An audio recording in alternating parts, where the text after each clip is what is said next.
Hello and welcome to the TCF Morning Show. It is Thursday, February 6th. I am joined by Boomy tonight at BoomyTCF on Twitter. I am Zach Lilia. You can follow me on Twitter at ZLilia, LILJATCF. The main page is at typical_Chicago. Instagram and Facebook, Typical Chicago Fans. Follow us on there. If you want to follow the YouTube page, go on to YouTube, or subscribe to the YouTube page, go on to YouTube. Type in Typical Chicago Fans, subscribe on there, watch the videos, like the videos, comment on the videos. And also, go wherever you get your podcast from, Apple, Spotify, and Spreaker. Type in Typical Chicago Fans, subscribe, rate, review, and also follow on the Spotify app. So, like I said, whichever you get your podcast from, type in Typical Chicago Fans, subscribe, rate, review, and then YouTube, type in Typical Chicago Fans, subscribe on there. We put all the TCF Morning Show and the Typical Chicago Fan podcast on there, on both the podcast and the YouTube versions of it. But thank you to our sponsor, The Muddy Otter. Go to themuddyotter.com. You get this beautiful mug right here. If you want a beautiful mug like that, again, go to The Muddy Otter. Follow them on Facebook and Instagram at The Muddy Otter. Hannah and Mitch Prentice. They are working up in the lab, making products just like this. So go on to themuddyotter.com and check them all out. Again, Score Trader. Boomy, I don't know if you want to get into, I don't really know how the Iowa caucus has been going. It kind of seems like it's kind of crazy. Some stuff going on there. Actually, I believe Bernie Sanders has been declared the winner in Iowa, but we still have caucuses coming up. We have New Hampshire is the next one, then Nevada, and then we have, I think it's Super Tuesday. But head on over to our friends over at Score Trader. It's an app you can get on the Apple App Store, I think it's called. I'm not an Apple user, so it's hard for me to remember that. But you can be a candidate to win cash prizes for playing Score Trader's Vote 2020 event, which is now live ahead of the Iowa caucus. Score Trader is a free-to-play prediction trading game on the Apple App Store with a variety of events. Buy and sell shares in the Democratic presidential candidates in a freestanding continuous trading market while also participating in state primary events like Iowa, New Hampshire, and Super Tuesday. You can win those events alone, but it's your performance in both these events and the DNC, the Democratic National Convention that happens in the summer, that affect your overall profit in Score Trader tokens for the entire Vote 2020 event, which is how the real cash prizes are awarded. Specific prize numbers will be announced in the coming weeks.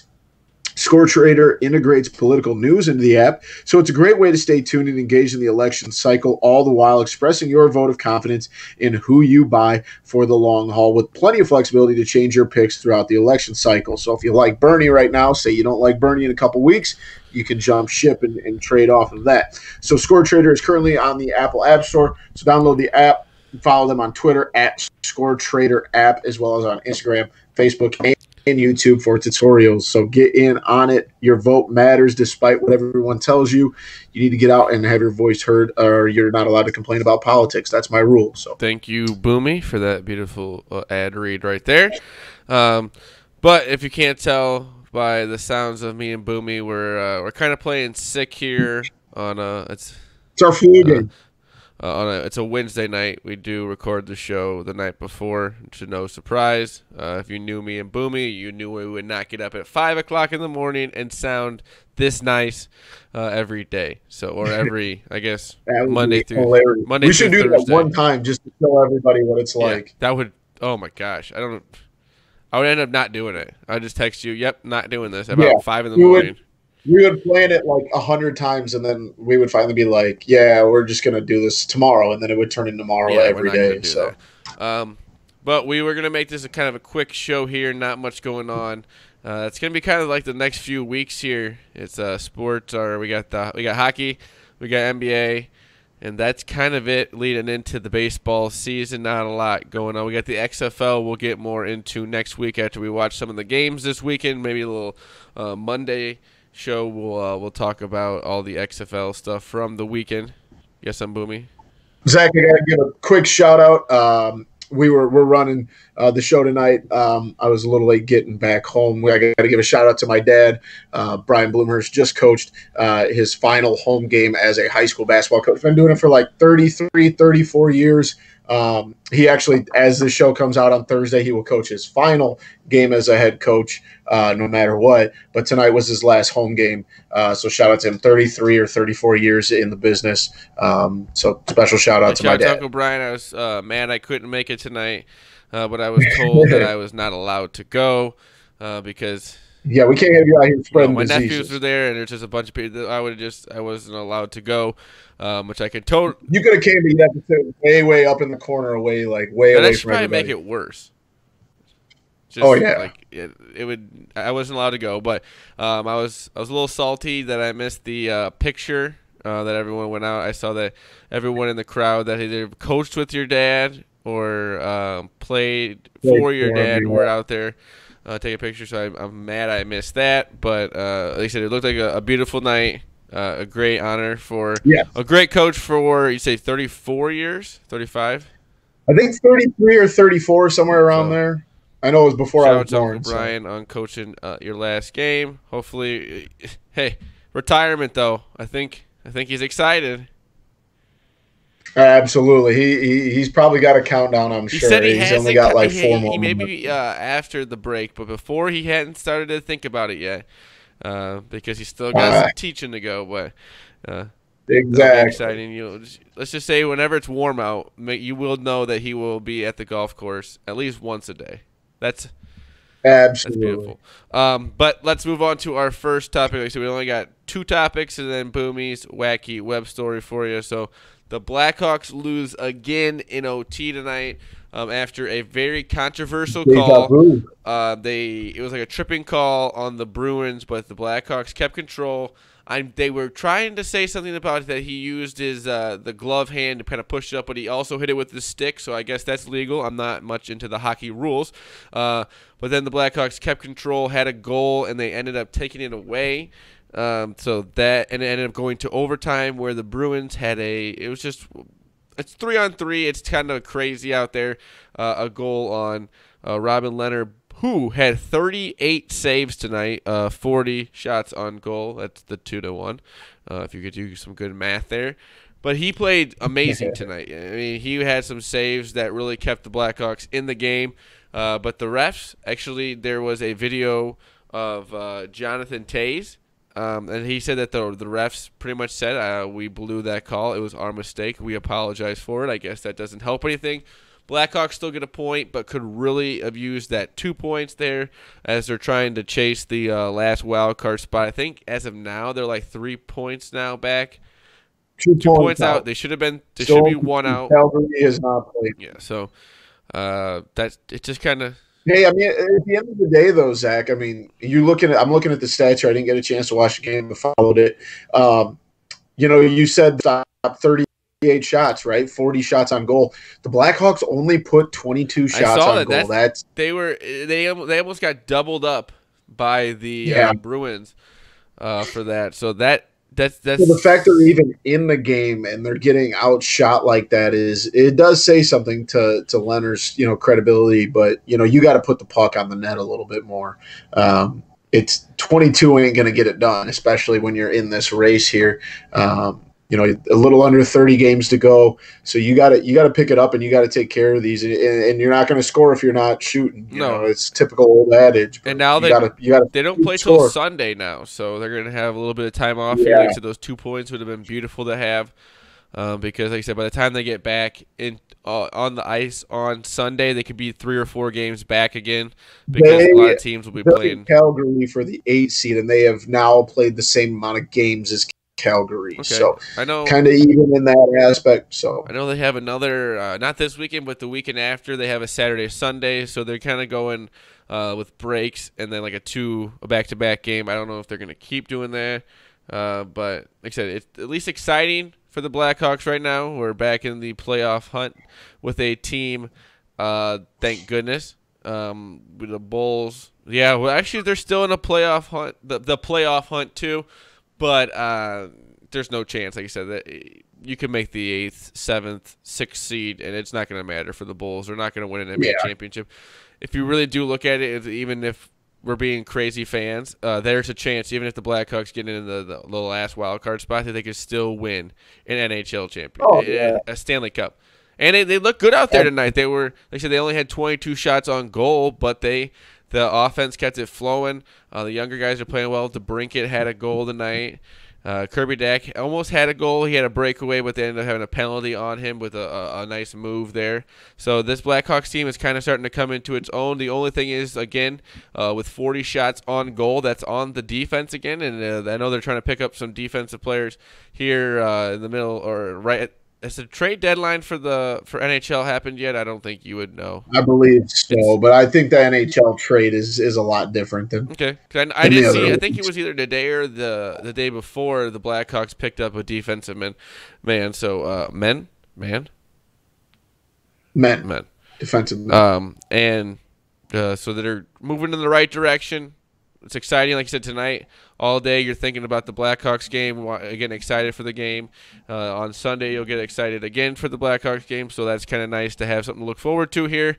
The Cubs do report the 11th, but like you said, getting into the flow of sports here is kind of slowing down a little bit with just the NBA, NHL going on right now, XFL coming up here, but thank goodness we had the Blackhawks back into playoff contention and something exciting for Chicago fans right now to look forward to. And hey, I mean, I don't know about you, but at least something that keep it interesting. Tomorrow at 3 p.m.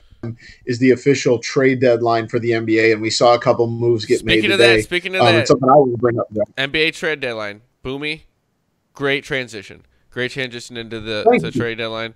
The Bulls have been rumored to do nothing. We've talked about this in the last probably 3 or 4 shows. Zach Lavine is the only person on the Bulls. Maybe Thaddeus Young, just for he's a veteran player on a playoff team. Yeah.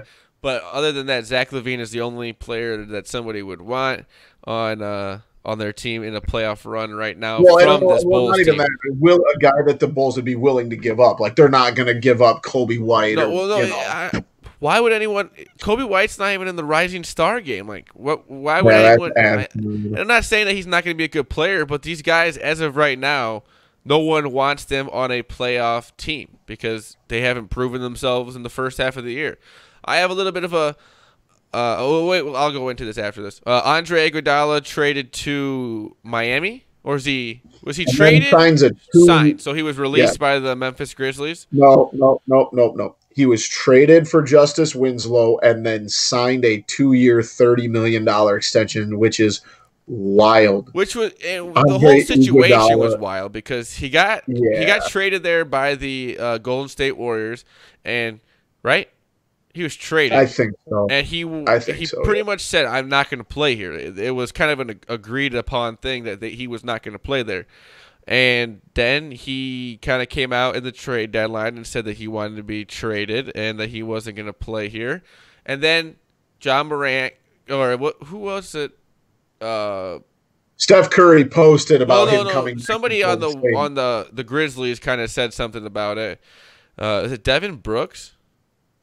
That might have been it. And he kind of said something, and then John Morant came out and said that we want to play them. We aren't scared of anybody, and like he said, the whole Steph Curry thing, and John Morant said, I like Steph Curry. I still am a fan of Steph Curry, but we're not scared of anybody.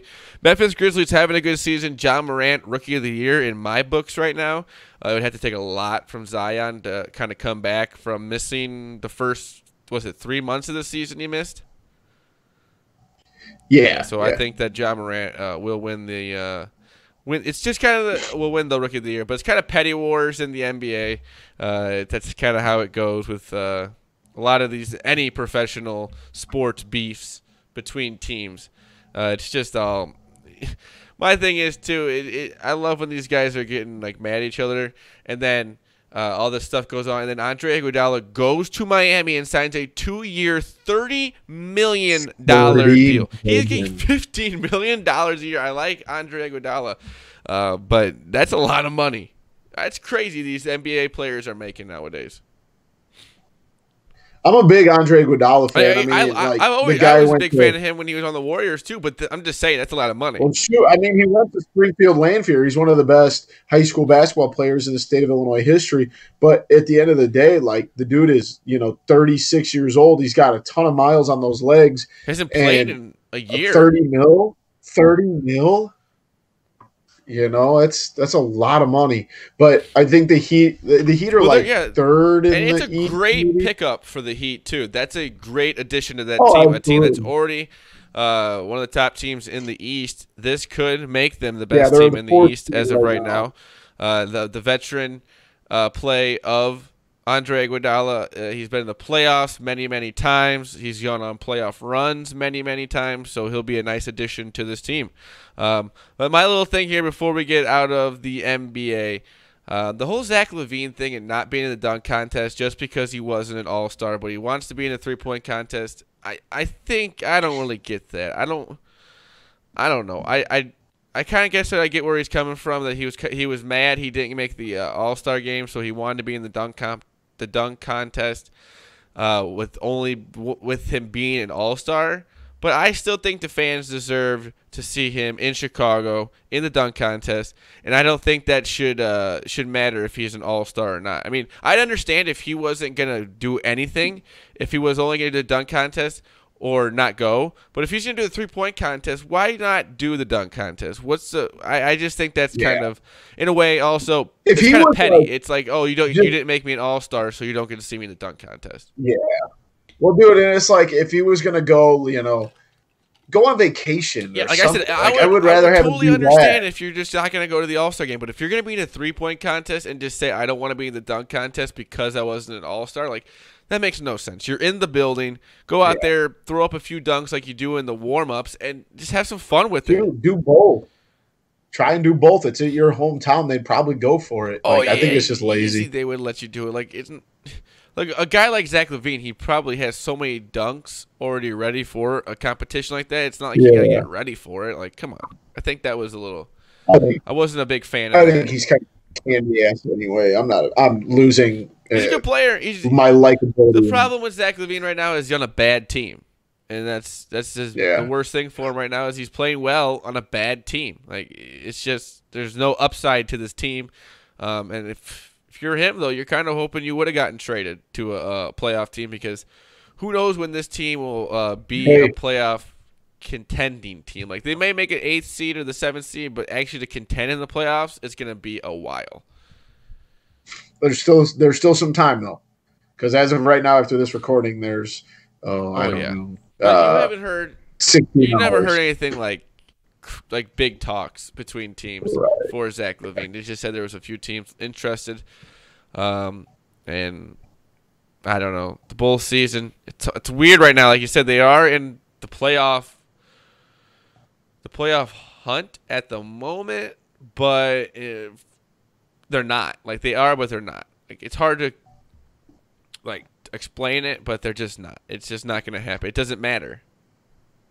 So Zach, you talking about the NBA petty wars with Ja Morant and Zach Lavine being kind of petty, kind of leads me in to my wacky web story. If you're ready for it, go ahead.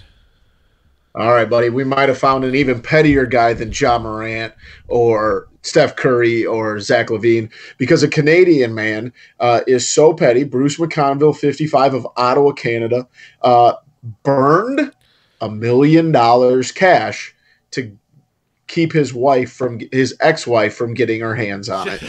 Is what he told the judge. That is the ultimate petty move. That's a move that you can only respect. You can only respect that move. Like you are a spot, you see $1 million there, and you're just like, I'm going to burn this because I don't want anyone to have this or her to have it at least. Like on the South Park gif with the guy with the big balls in the wheelchair. Yeah. That's this guy. Yeah, he's literally just walking around. The guy's got full-size cojones. Guess what I did yesterday? I burned $1 million cash. Now, it is kind of coming back to bite him in the rear end. There's no way this is going to work. Well, Superior Court Justice Kevin Phillips said, "I find what you have done to be morally reprehensible." He has ordered McConville in jail for 30 days for failing to pay $300,000 in child and spousal support. And he is also ordered to pay his ex $2,000 per day until that fine is paid. So, the pettiness has come back. That kind of turned around on him quickly. That turned bad very quickly. Yes, it did. I think you just maybe give them pettiness pays it. Does cost you in the long run? So maybe just give up the $1 million and not have to pay all that in the long run. But this has been the TCF Morning Show, Thursday, February 6th. Boomy, anything post show?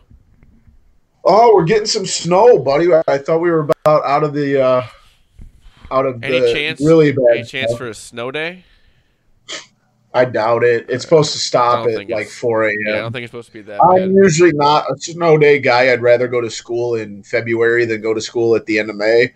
But being this little cold starting to give me quite a fight, I wouldn't, really be too complaining if that's what happened. But I don't hold my breath on it. It's really going to have to. It's not like it's snowing too hard right now, and I don't think it's going to be. Yeah, it's not blowing really either. That's when you get in trouble. But again, thank you to Boomy at BoomyTCF on Twitter for joining me tonight. I am Zach Lilia at ZLilia, LILJA TCF. Main page on Twitter is at @typical_Chicago. Instagram, Facebook, type in Typical Chicago Fans. Follow us on there. Go on to YouTube, type in Typical Chicago Fans. Subscribe to us on there. Watch the videos, like the videos, comment on the videos. Also, wherever you get your podcast from, type in Typical Chicago Fans. Subscribe, unsubscribe, resubscribe, rate, review. And then if you're on Spotify, follow us on there. Thank you to our sponsor, The Muddy Otter. Go to themuddy.otter.com to get a beautiful product just like this mug right here with the TCF logo with the Muddy Otter on the bottom. Also follow them on Facebook and Instagram. Hannah and Mitch Prentice making beautiful pottery and woodworking stuff there. Like I said, if you want some customized stuff, follow them and message them on Facebook or Instagram. Again, themuddy.otter.com for products just like this beautiful mug right here. Also, thank you to Score Trader. Like Boomy said, the Iowa caucus has officially ended. Yes. Sorry, but we got a little leg, and Bernie Sanders, I believe, was the winner. We got plenty political caucuses left. Is that the right way to say it? Yep, and we got Super Tuesday. We got a couple other states coming, and when we have the Democratic National Convention coming up this summer. So a lot of politics going on between now and the election in November. Yep, go to the Apple Store, type in Score Trader, download the app, make an account, and get ready. Like you said, Boomy, we'll get more into that on Monday. When's the next political caucus? Oh, that's a good question. I want to say New Hampshire is maybe at the end of this month. Okay, so like I said, we'll get more into it here in the next few weeks. Like I say, but in the meantime, download the app Score Trader on the Apple Store and make yourself an account and get ready for that.